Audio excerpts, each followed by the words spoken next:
Buenos días a todos y todas los que estamos acá. La verdad es el último día que estamos y en esta jornada de filosofía de red, y me parece muy hermoso, muy lindo, muy gratificante estar hoy también acá para escuchar y para también debatir. Hoy tenemos en esta mañana dos ponencias distintas. Una es de... Acá vamos. Tenemos todo acá organizado. Una ponencia es de Martín Labella y la otra ponencia que tenemos es de Melina Maliú. ¿Está bien? Bueno, cada uno de ellos tiene su impronta, su lugar, y Labella es profesor en filosofía, doctorado en filosofía por la Universidad Nacional de Rosario, donde trabaja una tesis con Rodolfo Kusch.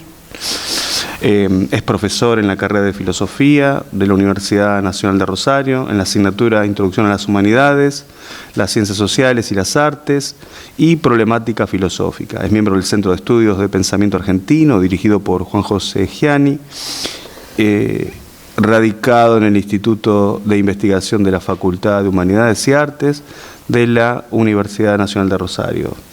Es miembro del programa académico Relecturas y Reescrituras del Canon para las Enseñanzas de la Filosofía desde Perspectivas Críticas, radicado en la Secretaría Académica de la Facultad de Humanidades y Artes, ¿no?, en la Universidad de Rosario. Ha publicado capítulos del libro y numerosos artículos sobre el tema de su investigación.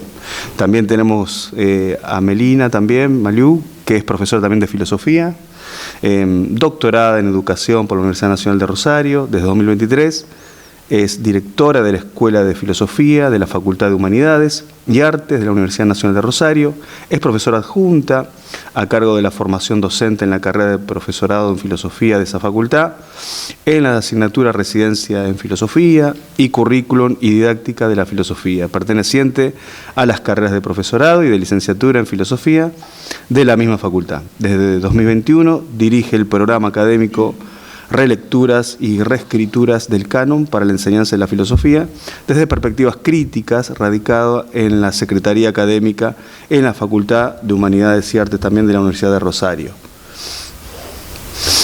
Bien.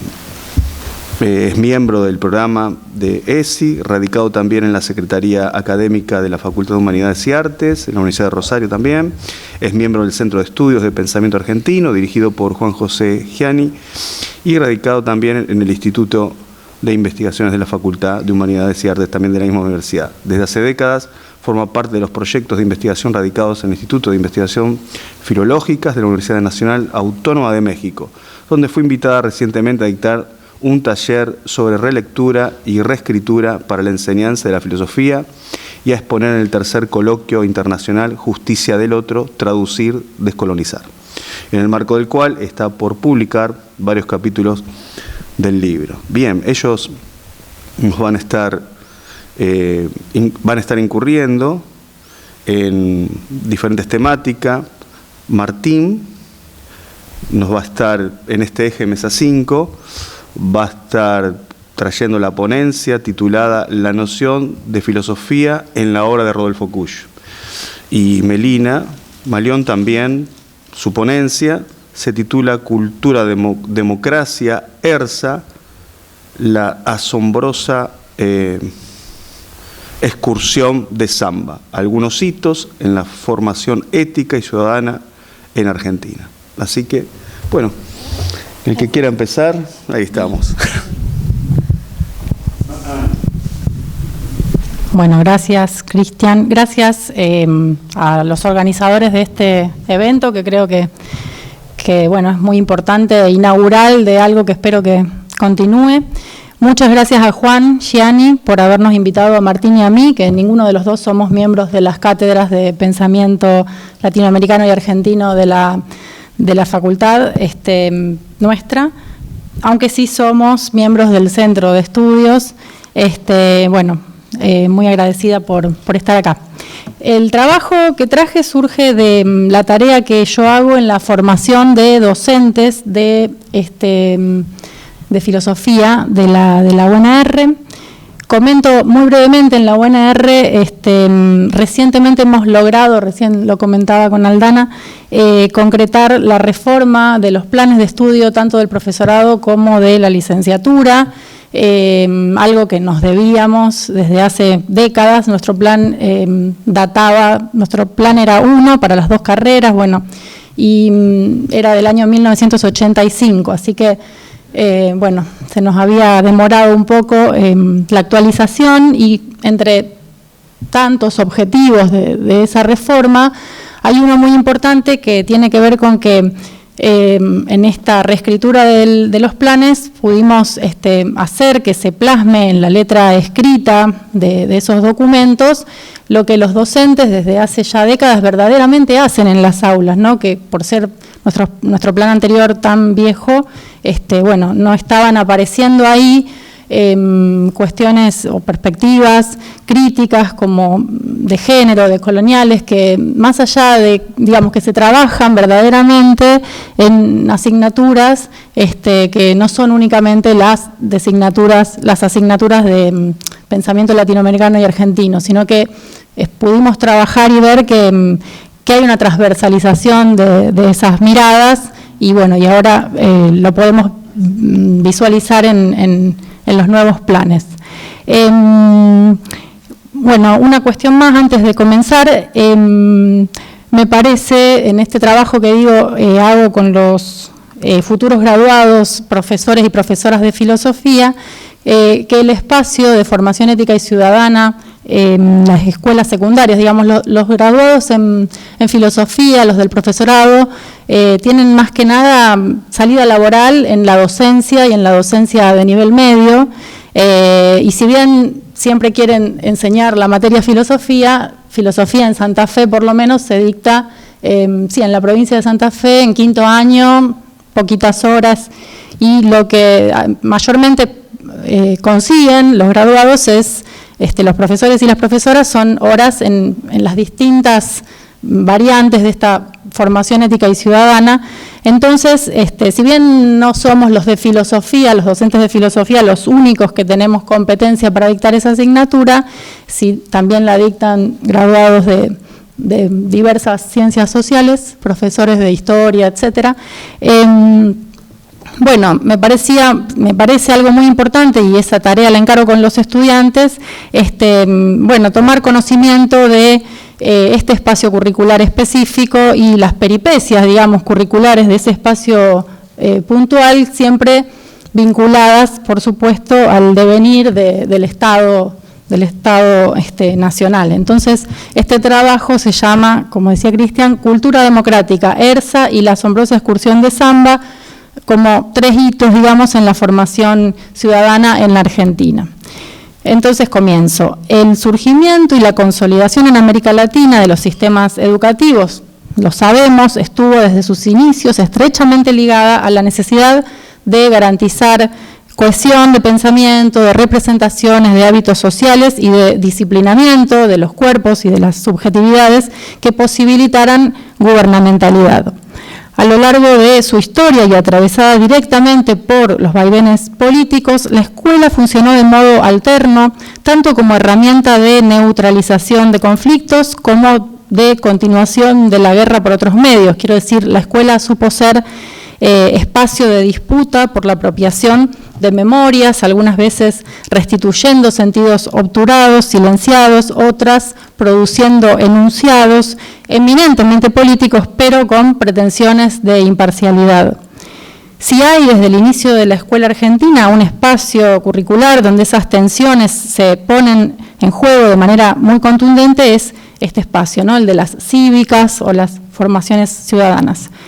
Lo que decía recién, como docente de filosofía, como formadora de docentes de filosofía, que van a tener competencias para trabajar en esos espacios, sobre todo en la escuela media, me pareció siempre muy importante hacer junto a los estudiantes un rastreo genealógico por los contenidos y también por las denominaciones que sucesivamente adoptó esa materia a lo largo de un siglo y medio de escolaridad argentina, entendiendo que hay ahí en ese devenir una clave desde donde leer políticamente las propuestas educativas. Recorriendo la historia del espacio curricular, tenemos que decir que es en 1874 la primera vez que una asignatura dedicada al espacio de formación de ciudadanía ingresa a los planes de estudio de la escuela argentina. Si bien hay un antecedente muy preliminar en la generación del 37, en el Manual de Enseñanza Moral para las Escuelas Primarias del Estado Oriental, que es un texto de 1846 de Esteban Echeverría, pero la primera vez que una asignatura dedicada explícitamente a la formación de ciudadanía ingresa a los planes de estudio de la escuela ya sarmientina es en 1874, cuando instrucción cívica se implementa con el objetivo de transmitir los artículos más relevantes de la Constitución Nacional y con un distanciamiento total de los avatares políticos, ¿no? La prioridad era el estudio de deberes, obligaciones, obediencia, aceptación de un orden en el que la participación política era privilegio de algunos pocos y que además, digamos, estaba circunscripta al acto electoral. En 1908, durante la presidencia de Figueroa Alcorta, el espacio curricular cambia su denominación y pasa a llamarse Moral, Cívica y Política, manteniendo su sesgo conservador que se sostiene en el centenario ante la necesidad de instruir políticamente a las masas convocadas a votar de manera obligatoria a partir de 1912 con la Ley Sáenz Peña. La primera modificación fuerte la va a sufrir esta materia a partir de 1953, cuando pase a llamarse Cultura Ciudadana y se constituye en el antecedente de lo que en 1973 se va a reconfigurar como Estudio de la Realidad Social Argentina. Con la asignatura Cultura Ciudadana, vigente entre marzo de 1953 y octubre de 1955, el peronismo introduce por primera vez en este espacio curricular la idea de que ser ciudadano no es un dato, no es una característica que se porte por el hecho de habitar una ciudad o de emitir el sufragio, sino que ser ciudadano implica conocer y ser parte activa de los procesos de nuestra historia y de los debates y disputas que la han marcado. Es a partir de Cultura Ciudadana que se configura por primera vez la necesidad de que esta materia trascienda la enseñanza meramente repetitiva de la ley constitucional para ir hacia una perspectiva problematizadora del sentido que orienta a las leyes y las normativas por las que se rige una sociedad. De lo que se trata es de comprender el proceso por el cual el sistema jurídico, electoral, económico, político ha llegado a ser como es o lo que es. Es la primera vez, creo yo, en la historia de las propuestas curriculares para la educación cívica que se requiere que los estudiantes tengan una participación activa para pensar los asuntos cívicos y para actuar cívicamente y no ser meros receptores pasivos de un relato establecido. Asimismo, Cultura Ciudadana introduce una ruptura fundamental respecto de toda la tradición anterior en cuanto que concibe a la ciudadanía no como un punto de llegada, no se trata de civilizar a la barbarie, sino como un punto de partida, es decir, todos son ciudadanos. Esto tiene que ver con que las desigualdades que el peronismo quiere enmendar mediante la educación cívica son desigualdades sociales, políticas, históricas, y no desigualdades étnicas, morales u ontológicas, como plantean las concepciones en las que perviven fuertemente marcas de la colonialidad. Para el peronismo, el origen de las desigualdades no se halla en rasgos naturales, sino en circunstancias sociales.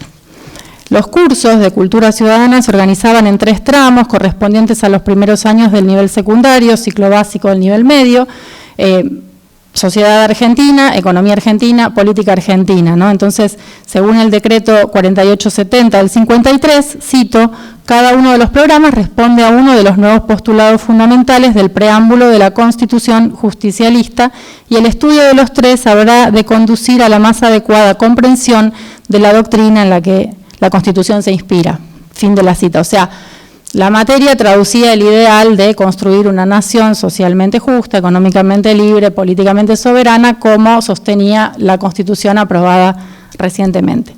Cultura Ciudadana asumía la intención de formar a los estudiantes en una concepción ideológica que daría sustento a una nueva ciudadanía, la del ciudadano peronista, un ciudadano politizado, movilizado y movilizable en apoyo al gobierno, un ciudadano con conciencia de sus derechos, de su historia, un sujeto social identificado con las luchas nacionales y populares. La asignatura se constituyó en plataforma de difusión de los postulados introducidos en la reforma constitucional, como dije, la del 49, y en el segundo plan quinquenal.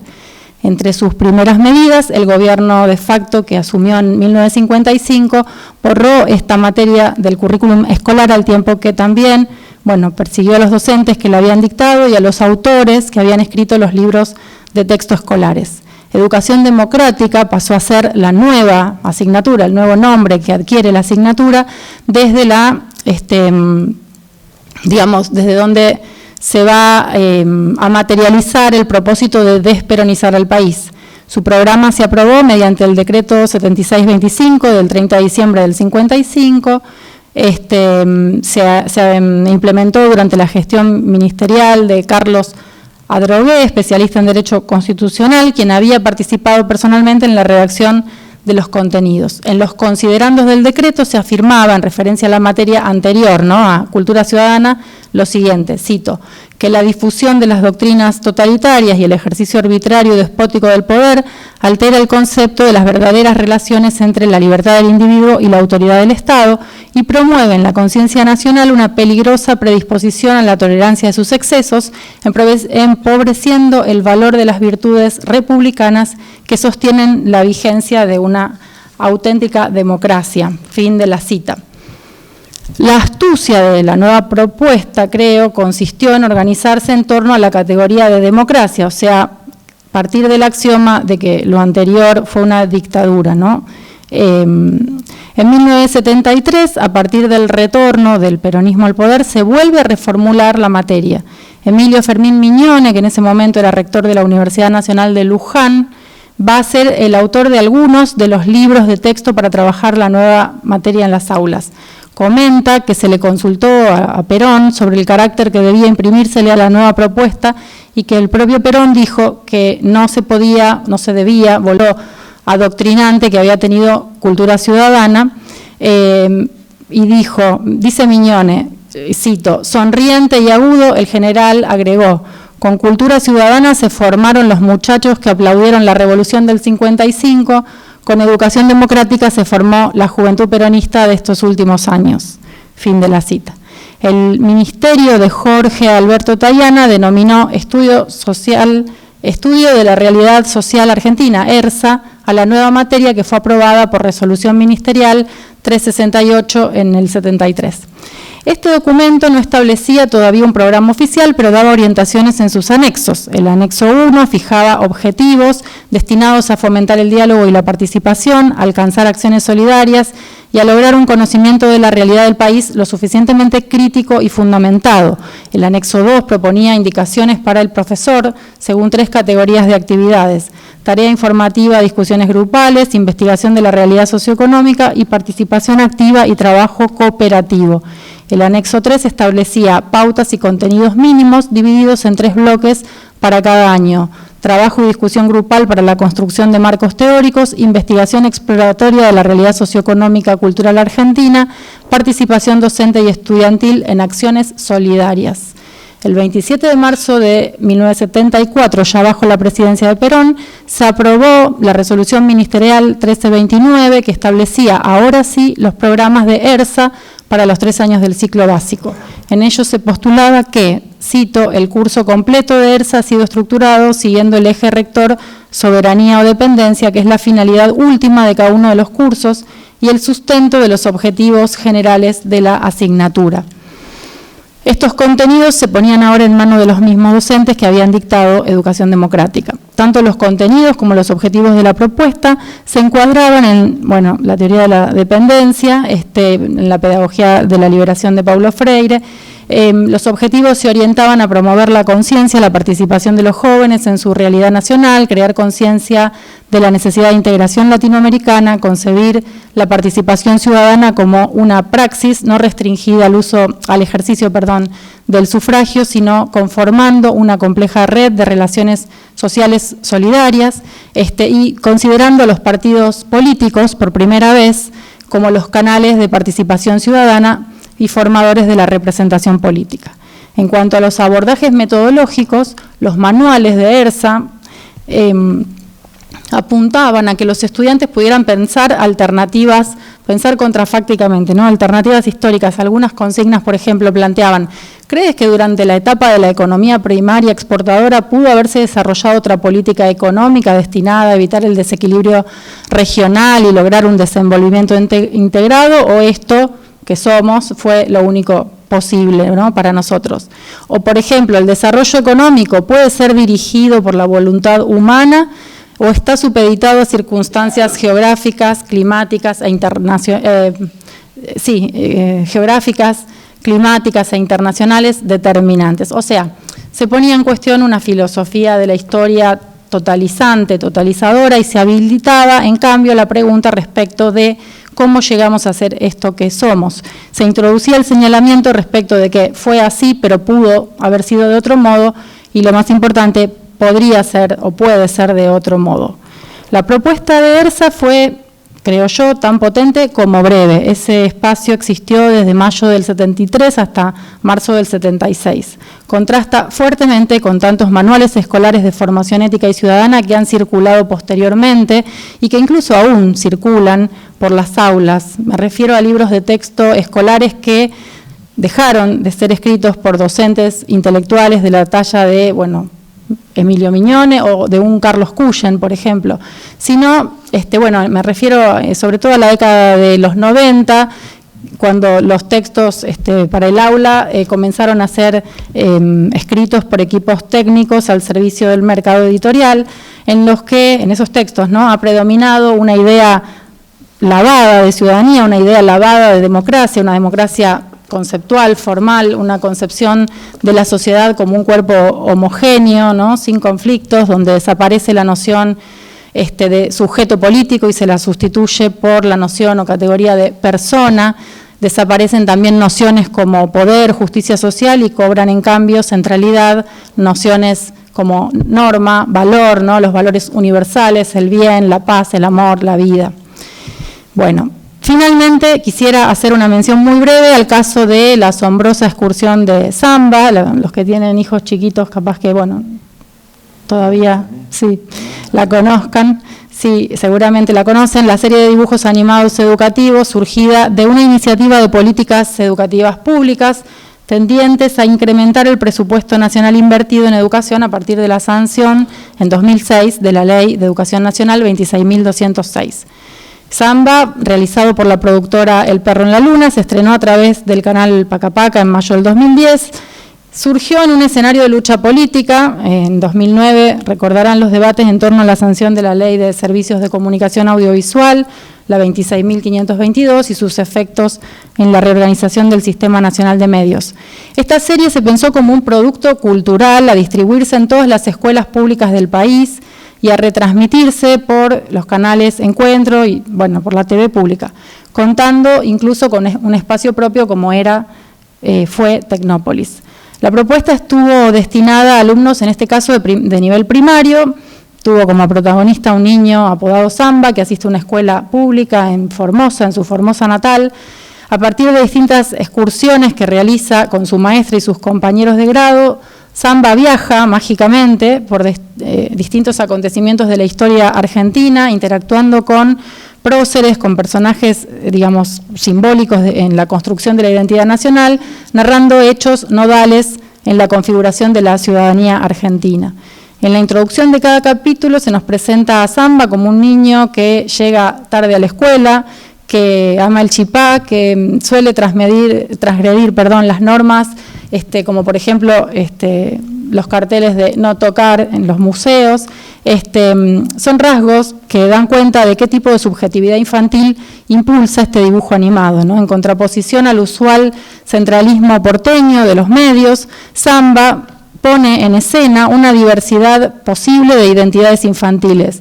Los niños también pueden ser mestizos, formoseños, gustar del chipá, del arroz con leche y jugar con los límites normativos, cuestionando de manera productiva el orden que la escuela quiere imponerles. La propuesta se dirige a un niño como sujeto activo que reflexiona críticamente sobre los valores culturales que los docentes y la escuela tratan de transmitirle apropiándose de ellos y resignificándolos. Tras la crisis de la escuela moderna y su descentramiento como única agencia cultural, el mercado y los medios aparecen como nuevos agentes de socialización y constructores de subjetividades infantiles. Samba entonces puede ser considerado, pienso, un ejemplo de la coexistencia entre los dispositivos escolares del Estado y los dispositivos del mercado para interpelar a los niños como ciudadanos y también como consumidores. En este sentido, además de conjugar educación y entretenimiento, la serie pone en escena un modelo identitario latinoamericanista que fomenta el reconocimiento de la diversidad étnica y la fraternidad de los pueblos colonizados frente a los conquistadores europeos, o sea, prefigura una identidad nacional basada en el federalismo y la Unión Latinoamericana. Entonces, para terminar, en propuestas como Cultura Ciudadana, ERSA o Samba, en distintos momentos de nuestra historia, encontramos elementos y enfoques disruptivos, distintos a los planteados por las visiones de las cívicas que han predominado en la escolaridad argentina y que han propuesto una ciudadanía abstracta, universalizante y siempre con pretensiones de una neutralidad ideológica que creo que no es tal, ¿no?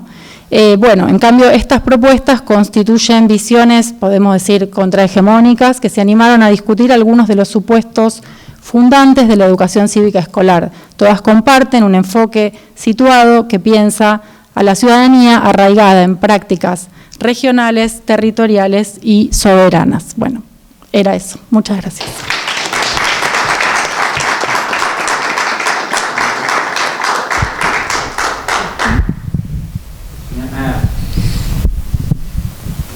Hola. No, ahí me escuchan bien. Bueno, agradecer a los organizadores por invitarnos. Llegamos al sábado también. Agradecer a Juan también por la invitación. Nosotros con Melina no pertenecemos a la cátedra de pensamiento argentino y latinoamericano de Rosario, pero sí en el centro, porque siempre estuvimos. Yo en realidad voy a contar algo personal, porque nunca tuve una vocación de estudiar filosofía.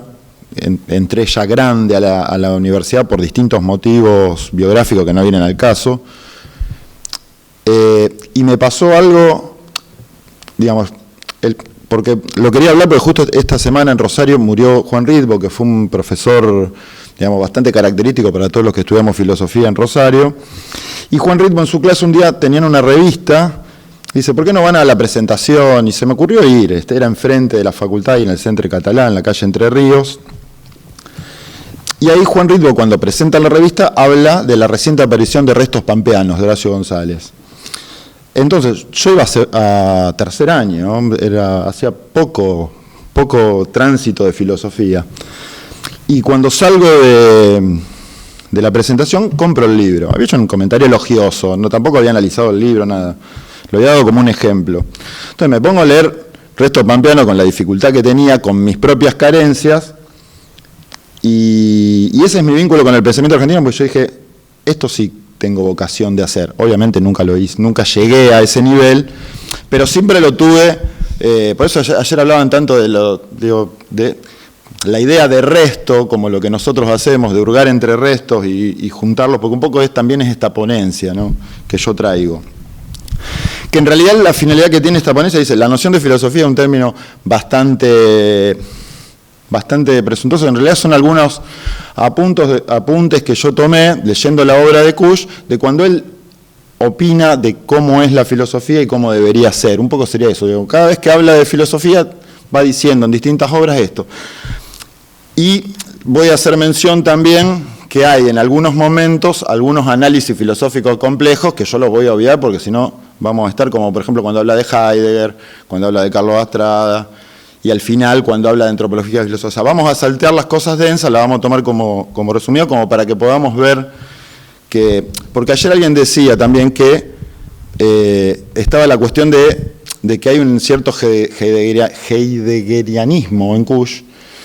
Y yo la pregunta que me decía esta mañana cuando repasaba esto, digo, bueno, pero si nosotros leemos Seducción de la Barbarie, nos cuesta muchísimo entender a Kusch como un heideggeriano, porque está atravesado por el vitalismo, digamos. Porque Kusch lo primero que hace, bueno, vamos a hablar de eso, en el primer momento, él, cuando se plantea qué es la filosofía, la ve como más como que el modelo que hay que hacer lo que hace Martínez Estrada. Es más, de hecho, yo voy a leer una parte para no leer todo. En La seducción de la barbarie, la primera idea de filosofía es una idea común, o sea, él habla de filosofía, yo le voy a leer fíjense la cita. El filósofo americano, ahí está, nadie más europeo, más formal y más tímido que nuestro sociólogo, nuestro filósofo, nuestro científico, quienes incorporan autores extranjeros, y otra vez la cita, no en el ámbito vital en el que se han desarrollado, sino librescamente como colaboradores de una supuesta ciencia universal. Esta concepción la va a tener en toda su obra. Digamos, está la filosofía como tarea a hacer, a realizar, y la filosofía que efectivamente hacemos, que es la académica, la oficial, siempre lo va a tomar, en este caso, la idea de ámbito vital, y yo lo que digo acá confluye, digamos, hay un hegelianismo, porque después voy a hablar de autenticidad, esa sí es una palabra que está en La seducción de la barbarie, lo auténtico frente a lo inauténtico, y acá sería lo extranjero, foráneo como inauténtico, el corpus. Te vamos a hablar al final de la obra, en un texto que les voy a recomendar que lean siempre de Kusch, porque es uno de los menos leídos, y es lo último que escribe, que es Aportes para una filosofía nacional, que es un gran texto de la filosofía argentina, yo digo de los como restos pampeanos, como decía antes, ¿no? Pero bueno, vamos a esta idea. Y después, otra cita de Kusch, ¿no? Dice, por ello, y acá empieza la cita, el problema americano pertenece al ensayo literario. Se lo dice. Es más aún, la imposibilidad de ver nuestros problemas con ojos europeos o el error de verlos falseados a través de estos lleva al análisis a grados primarios e intuitivos. O sea, justifica, digamos, eso que siempre se le ha achacado al ensayo de ser demasiado individual o ser intuiciones que no tienen que ver con algo objetivo, con algo científico. La crítica de la sociología, ¿no? Digamos, esto no es sociología, esto es proto-sociología, leí yo en un texto más reciente. En todo análisis se les dice la posibilidad de no extraer cosas con categorías propias. Eso también es, ¿no? La solicitud de inventar conceptos, que es lo que va a ser, bueno, el gran planteo de América Profunda. ¿Qué es lo que va a decir después? En el prólogo de América Profunda les leo otra cita, ¿no? La intuición que bosquejo aquí oscila entre dos polos. Fíjense que él le llama intuición a el planteo conceptual, a las categorías de el ser y el estar. Un poco porque el libro es largo, pero en una parte dice, bueno, toda la filosofía occidental la podemos reunir en torno al concepto de ser, que eso creo que nadie estaría en desacuerdo si uno quiere hacer ese tipo de planteo. Ahora, cuando él habla del estar, no habla tanto como un concepto, sino como, fíjense, primero, la idea de herejía, ¿no? Dice, otra cita, sigo estando en el primer momento, ¿no? Emplear el concepto de estar como cualidad de una cultura, sería en este caso la cultura quichua. Y ahí también hay un problema en Kusch, y a mí me parece también un problema que hay que tener en cuenta cuando nosotros abordamos culturas, de que generalmente decimos la cultura quichua como si fuera única, y cuando uno se va metiendo en los temas, en realidad hay tantas culturas quichuas, como grupos hay. Temas antropológicos que no nos vamos a meter ahora. Pero bueno, en Kusch la cultura quichua es la cultura quichua. Hay una que pervive a través de los siglos. Pero bueno, eso no lo tengo escrito, lo digo ahora. Dice, bueno, no deja de ser una herejía filosófica. No encuentro otra manera para calificar a la cultura quichua. Sin embargo, no está muy lejos de esta denominación de la terminología filosófica que actualmente se utiliza. Y después dice, bueno, el móvil central de toda la filosofía occidental es el ser. Y después, bueno, acá está... Y en el último, en realidad tiene tres partes. En la última, una dedicada al estar, una dedicada al ser, y en la última, que es donde empieza hablando de la fagocitación, dice, tiene como título Sabiduría América. Entonces yo también quería hacer eso, digamos, la nueva sabiduría, como Kusch siempre dice, las categorías propias estas que hay que buscar y el ámbito vital en el que estamos, no es tanto el de la ciudad, sino es más el del, y ahí aparece también otra categoría que en Kusch es fundamental, que es la del pueblo, que en ese sentido sería el que el filósofo tendría que expresar. Ahora, a esa sabiduría, a esa filosofía, él no le llama, en la primera etapa no le llama filosofía, es una sabiduría. Entonces es interesante porque en el primer momento filosofía es la occidental, la foránea, la extranjera, la académica, y lo que habría que abordar sería una sabiduría, ¿no? Y ahí hay pivoteando en esos dos conceptos. Segundo momento, y ahí también tiene que ver con cómo cambia. El libro que le sigue, bueno, ahí está de la mala vida porteña, Indos porteños de Dios, los salteo por cuestiones de tiempo, pero saca el libro que es El pensamiento indígena americano, que es el primer título que tiene. Y ahí está bueno porque la intención, y él mismo lo dice, es traté de rastrear en distintos informes un pensamiento que podemos, o sea, y darle la idea de pensamiento, ¿no? Pensamiento indígena.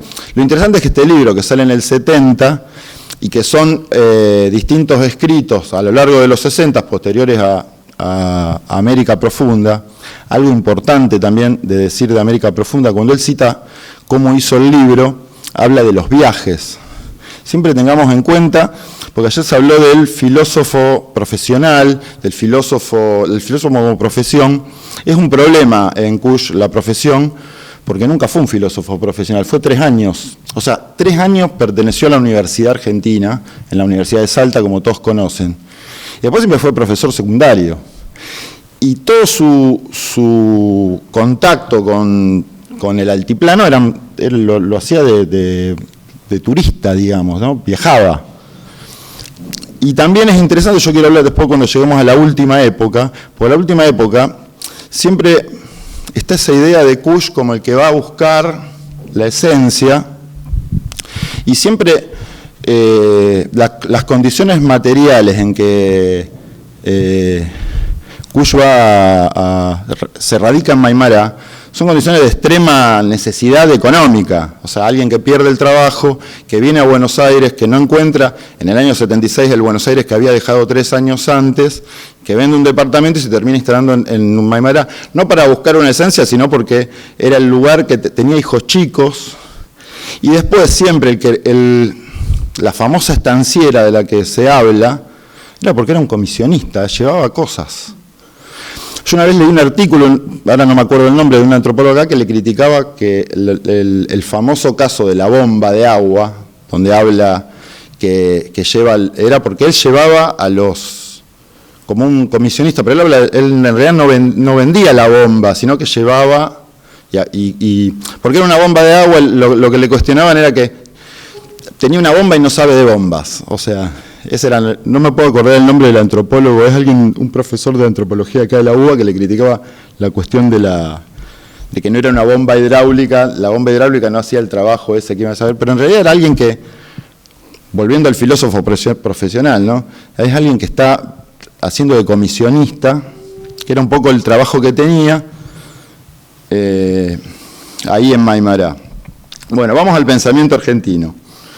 Acá ayer se mencionó a León Portilla porque es uno de los referentes que él toma. Fíjense que dice en Pensamiento Indígena Americano. Dice, más importante que el instrumental extranjero me pareció el trabajo del mexicano León Portilla sobre la filosofía náhuatl. Y después dice, ¿no? El pensamiento indígena abre la comprensión de los problemas americanos, por ello la segunda parte del libro está dedicada a medir las posibilidades que dicho pensamiento ofrece, con especial hincapié en la oposición entre el estilo de pensar del ciudadano y el indígena, incluso en el pensamiento filosófico moderno occidental. O sea, ahí está la idea, pensamiento ciudadano, pensamiento indígena, antes era pensamiento extranjero, y después dice en el primer capítulo, ¿no? En materia de filosofía tenemos en América por una parte una forma oficial de tratarla y por la otra una forma privada de hacerlo. Yo la voy a saltear. Voy redondeando. Me falta un momento todavía. ¿Ya me pasé los 15 minutos? Bueno. Bueno, no, yo puedo cerrar el tercer momento, el más importante, porque es donde se plantea la idea de una antropología filosófica, digamos. Lo que primero era dos polos, pero está mediado porque, digamos, algo que pasa en la negación del pensamiento popular y que yo no he encontrado trabajo sobre ese tema, es cuando él habla de Carlos Astrada, fenomenología y praxis, nunca Kusch habla de Carlos Astrada, sí habla de que es un referente, pero nunca lo analiza, pero habla de que en realidad en filosofía lo que habría, y lo parte de la cuestión filosófica profunda es cómo Kusch interpreta a Heidegger, y a la oposición entre Zusammenhalt y Vorhandenheit, las palabras alemanas, amanualidad, lo a la mano y lo no a la mano. Entonces en realidad que lo que hace Kusch es sobreinterpretar el concepto de no manualidad para decir, bueno, en América lo que hay, o en este sector indígena lo que hay es una no manualidad, que si nosotros tomamos eso como un vector para la filosofía, ahí estaría la posibilidad de la filosofía americana. Y en el último momento, esa interpretación de no manualidad la une el concepto de suelo. Si nosotros buscamos fundamentos universales para la filosofía, no nos queda, pero siempre hay un fundamento para el suelo. Hegel lo tuvo, porque es el ejemplo que da él, ¿no? Hegel lo tenemos que leer como en el contexto europeo que nace, pero cuando lo sacás de su suelo, entonces, y el tema, lo que se malinterpreta generalmente del suelo, que él dice, es algo que pesa pero que no se ve, pero que siempre está en todo pensar. Entonces en realidad no habría una filosofía universal, habría una filosofía siempre situada, y es lo que nosotros, sería el proyecto de filosofía que él tiene a lo último, ¿no? La antropología filosófica es americana porque no se puede no hacer filosofía desde donde uno está. Entonces, lo que dicen en aportes de la filosofía, quiere decir, y ya termino, no dije ni el 10% de lo que había escrito, pero no importa, era el corpus, lo tenemos que tomar primero como algo que no tiene la gravitación porque lo estamos leyendo desde un lugar donde no fue vitalmente creado, pero no es problema, porque el problema es que eso nos posibilita la libertad. Y da un ejemplo de la danza, ¿no? Vamos a hacer como un bailarín, da un ejemplo de una danza de trenzas, no sé si la conocen, la quebrada, que es una danza que, curiosamente, Kusch no sé si lo sabía, pero es una danza que también se baila en Europa, es una danza popular europea que por algún motivo también se baila en Jujuy. Es un palo y los danzarines con unas trenzas van trenzando y destrenzando. Entonces el ejemplo está bueno porque dice, tenemos que hacer como esos bailarines, que tenemos el corpus, lo trenzamos y lo destrenzamos, de acuerdo vamos danzando. Y hay como una idea de libertad ahí, porque dice, bueno, nosotros al corpus lo tenemos, lo conocemos, lo manejamos como queremos y nos sentimos realmente libres. Bueno, cualquier cosa después me pregunta. Muchas gracias.